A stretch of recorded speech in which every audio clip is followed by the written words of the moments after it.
Hello students, इस video के अंदर जो हम टॉपिक पढ़ेंगे वो है राजस्थान के प्रमुख संत और लोक देवता। स्टूडेंट्स, ये बहुत ही इंपॉर्टेंट चैप्टर है क्योंकि राजस्थान की संस्कृति और इतिहास को जब हम पढ़ते हैं तो उसमें प्रमुख संत और लोक देवताओं का पढ़ना बहुत ही ज़रूरी होता है। लोक देवता 13वीं सदी से राजस्थान में इस्लाम के प्रवेश एवं तुर्क आक्रमण के कारण राजस्थान के जनजीवन में एक नवीन परिवर्तन दृष्टिगोचर होता है। इस्लामी संस्कृति के प्रभाव तथा रूढ़िवाद और बाह्य आडंबरों से उत्पन्न वातावरण में प्रबुद्ध मनीषियों की चिंतन धारा मंदिरों और मूर्तियों की अपेक्षा ध्यान, मनन और नाम स्मरण की दिशा की ओर प्रभावित होने लगी। कहने का मतलब यह है कि समय चल रहा था 13वीं सदी का, ठीक है। उस वक्त राजस्थान के अंदर जो है वो तुर्कों के, मुसलमानों के आक्रमण होने शुरू हो गए थे और जैसे ही आक्रमण होते हैं तो जाहिर सी बात है कि उस संस्कृति का राजस्थान की संस्कृति पर प्रभाव दृष्टिगोचर होना अवश्यंभावी था। लेकिन हमारे उस वक्त के जो चिंतन धारा थी, यानी कि सोचने का जो हमारा तरीका था, वो ये था कि अब इस तरह के प्रदूषित वातावरण में, भाई आडंबरों के वातावरण में हमें मंदिर, मूर्तियों और ध्यान मनन के ऊपर ये ध्यान देना चाहिए कि क्या हमारे लिए सही और क्या हमारे लिए गलत है। इसी कालखंड में राजस्थान में कुछ ऐसे महान व्यक्तियों ने जन्म लिया जिन्होंने अपने आचरण और दृढ़ता से समाज को एक नई राह दिखाई। आम जन में इनकी दिखाई राह का न केवल अनुसरण किया गया वरन इन्हें देवता तुल्य मानते हुए इन्हें लोक देवता और लोक संत का दर्जा प्रदान किया गया।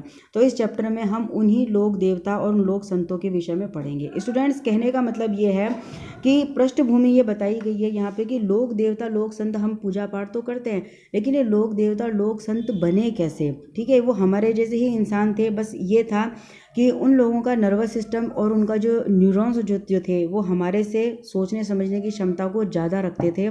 इसलिए उन्होंने समाज में ऐसे कार्य किए कि आज हम उन्हें लोक देवता और लोक संत के दौर पे दर्जा देते हुए आज बुक्स के अंदर हम उनके अध्ययन को जो है वो हम शामिल करते हैं। तो कौन से थे? सबसे पहले जो थे वो गोगा जी के विषय में आप जानते होंगे कि रक्षाबंधन का जब त्यौहार आता है तो राखियाँ बांधने के बाद जो राखी होती है वो कुछ समाज में ये होता है कि मिट्टी के गोगा जी बनाए जाते हैं और फिर गोगा जी के ऊपर वो राखड़ी, यानी कि जिसे हम राखी कहते हैं, वो चढ़ाई जाती है और फिर उसके बाद में उन गोगा जी का विसर्जन कर दिया जाता है। और जो गोगा जी थे, हनुमानगढ़ गोगामेड़ी के अंदर इनका सबसे बड़ा जो है वो मेले का आयोजन किया जाता है, ठीक है। और इनके जो गुरु थे वो गोरखनाथ जी थे। ये मैंने आपको एक्स्ट्रा इन्फॉर्मेशन दे दी। अब बुक्स में जो माध्यमिक शिक्षा बोर्ड ने जो कलेक्शन दिया है हमें, ठीक है, वो क्या है कि गोगा जी का नाम राजस्थान के पंच पीरों में बड़ी श्रद्धा से लिया जाता है। अब पंच पीरों को याद करने का सबसे अच्छा तरीका है पाबू हरबू रामदे मांगलिया मेहा पांचों पीर पधार जो गोगा जी जेहा, यानी कि पाबू जी, हरबू जी, रामदेव जी, मांगलिया, मेहा, ठीक है।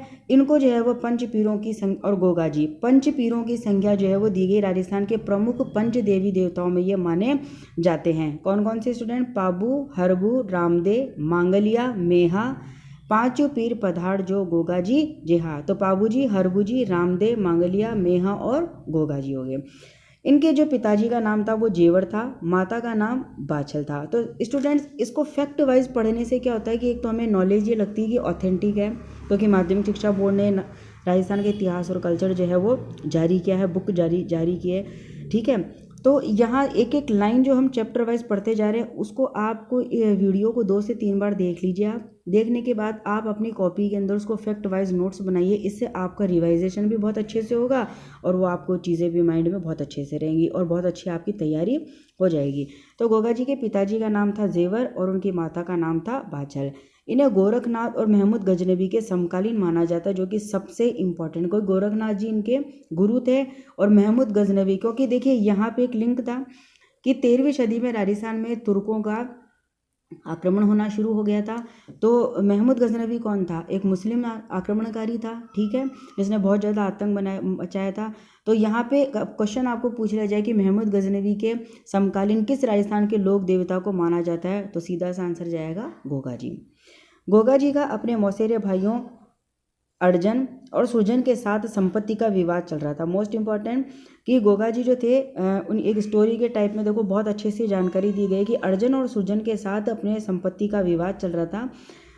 अर्जन सुरजन द्वारा मुसलमानों की फौज लाकर गोगा जी की गायों को घेर लेने के कारण इनका गोगा जी के साथ भीषण युद्ध हुआ।